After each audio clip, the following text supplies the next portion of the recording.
Hi guys! For today's video nga po pala ay kukuha kami ng buko. Hindi ko alam kung anong naisipan ng aking tito at kukuha doon kami ng buko. Pero by the way nga pala guys, nandito kami sa Alayaw.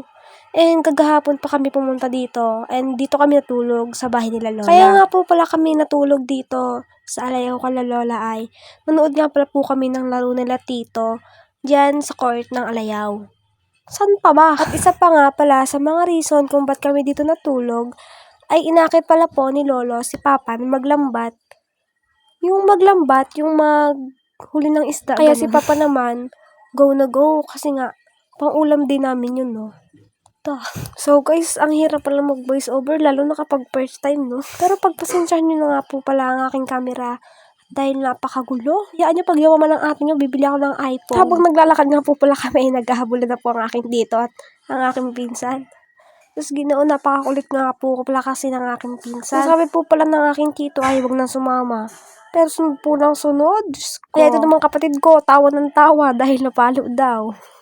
Kaya nga dumidire-diretso na kami sa aming patutunguhan.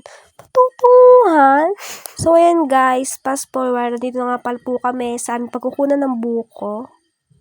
Malamang. Pagpasensyahan nyo talaga guys ang aking camera at napakagulo. Ayan, nagpakita nga po ang atin nyo. At hindi ko nga pala po alam na tatawid pala dito. Diyos ko, napakahirap tumawid. Siyempre guys, pag nalaglag ka dyan, alam ng kalagyan mo, lulubog ka dyan sa putik talaga. So ayan guys, titingin-tingin ko yung kapatid ko dyan dahil binibidyohan ko daw siya. Iba'y malamang. Kaya nga tayo nagbablog eh. Hindi na po pala ako sumama dyan at umuwi na ako. By the way guys, hindi ko na videoan ng pagkuha namin ng buko dahil alam nyo na, lowbat na ang cellphone ng Pagka-uwi ko nga pala po ay nadatnan ko agad si Telia na gising na.